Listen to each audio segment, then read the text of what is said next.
ओम नमो नारायण। जय सिया राम, जय भोलेनाथ, जय माता जी, जय श्री कृष्ण। आज हम फिर से आपसे मिलते हैं हरिरस में, क्योंकि 2-3 दिन से प्रवास में था तो आगे नहीं चला था। आज चलता हूँ, 18 नंबर के दोहरे पर आता हूँ और उनमें हरिरस में ईश्वरदास जी महाराज हमको बताते हैं कि अवध नीरतन अंजलि, अवध नीरतन अंजलि, टपकत श्वासो श्वास, श्वास उच्छ्वास। हरि भजा विण जात है, अवसर ईश्वर दास। ये चौपाई नारायण स्वामी ने या तो बहुत सारे अच्छे अच्छे कलाकार ने बहुत मधुर स्वरों में गाया है। हम तो कलाकार है नहीं और इतना टाइम भी नहीं है कि हम उनको सीखने में समय ले लें। लेकिन हमें तो इनसे मतलब नहीं, हमें तो मतलब उनके अर्क। जैसे दूध है न, हमें दूध से मतलब नहीं, उनके अंदर जो घी निकलते हैं न, वो प्रक्रिया करके घी से मतलब है। ऐसे ही हमारे ये जो शब्द है उनकी हम वैल्यू करते हैं। गान सुनने में तो बस आनंद आता है, दिल में कुछ समझ नहीं आता।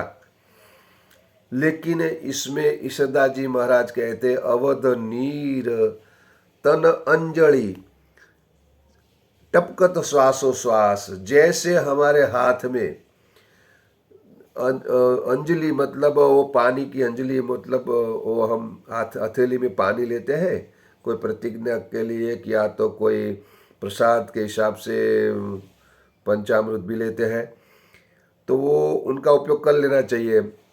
जो प्रतिज्ञा है वो वहाँ भी वो रख के वो जो लेना है लेना चाहिए, और प्रसाद है तो भी ग्रहण कर लेना चाहिए, वरना वो टपक टपक कर चली जाएगी।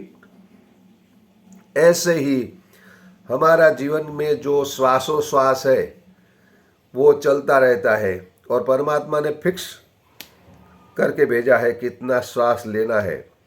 कोई कहता है मैं तुमको मार दूंगा, कोई कहता है मैं ऐसा करूंगा वैसा करूंगा, कोई कुछ से कुछ होने वाला नहीं। जो परमात्मा ने श्वासोश्वास के लिए आपको लिख के दिया है उनमें कोई मिन मेक करने वाले नहीं। हाँ, अगर आपकी अच्छी भक्ति भगवान शिव की हुई तो ये उसमें जैसे मोबाइल या तो कोई कंप्यूटर में अपडेट सिस्टम होती है, वैसे भगवान की भक्ति अपडेट कर सकती है, जरूर कर सकती है। कोई बोले कि भाई लिख के तो आता ही है कि आपको ऐसा इतना साल जीना है, ये करना है वो करना है, लेकिन अगर अपने को परमात्मा की कृपा हो गई तो आप भजन से वो करके अपडेट हो सकते हैं। तो ईश्वरदास जी महाराज कहते हैं कि हरि भजा विन जात है, अवसर ईश्वर दास। बार बार आपको ये तो मैं बता चुका हूँ कि अपॉर्चुनिटी है, तक है, ये अवसर है, मत जाने देना। और हर शब्द में ईश्वरदास जी हमें चेतावनी देते हैं, और हर संत साधु जो जगा हुआ है वो बार बार आपको जगाएगा, चेतावनी देगा कि भाई चेत चेत, वरना तो तू चला जाएगा, एक दिन तो जाना ही है वहाँ। लेकिन उस वक्त पे बड़ी तकलीफ होगी, क्योंकि सोचोगे हमने क्या किया, बहुत बड़ा मकान बनाया, बहुत पैसा कमाया और बहुत इज्जत भी कमाई, लेकिन साथ में तो कुछ आने वाली नहीं है। तो फिर क्या करे, जितना भजन कितना किया उनका ही हिसाब होगा। तो परमात्मा की भक्ति कर लेना चाहिए। ईश्वरदास जी इसमें ये समझाते हुए कहते हैं अवध नीर तन अंजलि, टपकत श्वासो श्वास, हरि बजाविण जात है अवसर ईश्वरदास। तो ये हमारा जो अवसर है, हमारा जीवन है, वो हरि के भजन के बिना जा रहा है। जैसे अपने हथेली में पानी की अंजलि होती है और टपक टपक टपक टपकती रहती है, ऐसे एक दिन वो तो खत्म हो ही जाएगी। इसी प्रकार ये अपना श्वासोश्वास भी रुक जाएगा और हम चले जाएंगे। ये न हो, वरना तो ये हो, तब तक हमको जो समय मिला है, जो अवध नीरतन अवध जितनी अवधि है हमारी, वो इनमें हम हरि के भजन कर लेवे तो हम सभी का कल्याण होगा। तो ईश्वरदास जी महाराज हमारे लिए बहुत ही कृपा करके ये बहुत बड़े अच्छे शब्द से हमें समझाने की कोशिश की है। और संत हर प्रकार से समझाने की कोशिश करते हैं, लेकिन हम समझने वाले नहीं। कल करेंगे, कल करेंगे, कल करेंगे, वैसा भजन में नहीं, हर बात में ऐसा होता है। जो अच्छा काम हो तो वो बोलेंगे नहीं कल कर लेंगे, कल ऐसे कल आती ही नहीं और कुछ होता ही नहीं। तो जितना समय अपने पास है उनका सदुपयोग करके परमात्मा का भजन करना चाहिए, वरना तो सीताराम सीताराम आखिरकार होना ही है। तो आज हम यहाँ से आपको ये दोहरे के साथ बहुत प्रेम से कहना चाहते हैं, हम जो कार्य कर रहे हैं वो केवल और केवल हर जन जन में भजन की थोड़ी सी ऊर्जा आवे और कोई जग जावे। वैसे तो मोबाइल में बुरी खबरें, बुरी बातें, जो देखने लायक नहीं है ऐसी घटनाएं, वो बहुत सारा माल पड़ा है। लेकिन वो मैं देखता हूँ 1 घंटे में तो लाखों की दिखाई हो जाती है, लोग देख लेते हैं। और हमारे वीडियो में तो क्या है, लेकिन मतलब मुझे ऐसे नहीं है।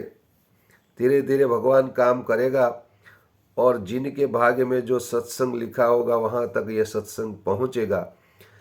तो मैं बार बार कहता हूँ, कितना भोगो कर ले, कितनी भी मजा कर ले, जो आनंद, हर मनुष्य आनंद के लिए जीते हैं। कोई मनुष्य ऐसा नहीं, किसी को पूछो कभी, कोई भी प्रवृत्ति करता है, कोई भी कार्य करता है, वो अपने आनंद के लिए, और अपने आनंद के लिए अपने स्वार्थ, मतलब अपना आनंद, वो स्वार्थ भी अपना आनंद ही है। और आनंद जो किसी की मस्करी करने में आनंद आता वो मस्करी करता रहता है, कमाने में जिसको आनंद है वो कमाना करते रहते हैं, कोई मारधाड़ करने में उसको आनंद आता है वो करता रहता है। लेकिन ये सभी चीज जो जो प्रकार के आनंद है, कोई खाने का आनंद है तो खा खा करते हैं, लेकिन ये आनंद चढ़ता है उतरता है, चढ़ता है उतरता है। लेकिन एक हरि भजन का जो आनंद है वो जैसे जैसे आपका भजन बढ़ेगा वो बढ़ता ही रहेगा, बढ़ता ही रहेगा, बढ़ता ही रहेगा, और वो कभी खत्म होने वाला नहीं। और दूसरा आनंद क्षण भंगुर है, मतलब आता है जाता है, लेकिन हरि का भजन का आनंद अनंत काल तक रहता है। जब आप दूसरा जन्म लेंगे तभी आपके साथ वही आनंद होगा, और ये समाधि से आप आगे चलेंगे। वैसे कोई साधु जन्म से नहीं बनते, जन्म से भक्ति भी नहीं होती, उनका पूर्वाश्रम या पूर्वज के जन्म में कोई इनकी थोड़ी सी भजन भक्ति होगी, तभी तो वो जब जन्म लेते हैं बाद में उनको भजन की ओर परमात्मा ले जाता है। उनको कोई न कोई प्रकार से साधु संत का संग हो जाता है, कोई ऐसी बात हो जाती है वो भजन में लग जाता है। और जिनका जीवन अच्छा नहीं है उनका ऐसा संग हो जाता है और वो भजन से विपरीत हो जाते हैं। तो बहुत नहीं कहना है, लेकिन इतना ही कह के जाता हूँ, हो सके इतना जरा ज़्यादा से ज़्यादा शेयर करके ज़्यादा लोगों को ये बातें सुनाए, बताए, कहें और प्रभु का भजन में लगे रहे। किसी को एक मार्ग से अच्छे तरीके से इनका कल्याण करना, हरि भजन करवाना, वो भी पुण्य का कार्य है।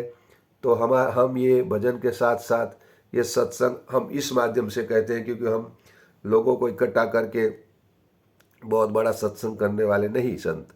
तो हम तो अपने भजन में मस्त रहेंगे, जब तक हमारा जी है तब तक यहाँ आते रहेंगे। लेकिन यहाँ से हमारा जी भर गया तो हम यहाँ से आपको जय माता जी करके एक न एक दिन निकल जाएंगे, लेकिन कब निकले वो मालूम इसको है। आज के लिए इतना ही। ओम नमो नारायण, जय श्री राम, जय भोलेनाथ, जय माता जी।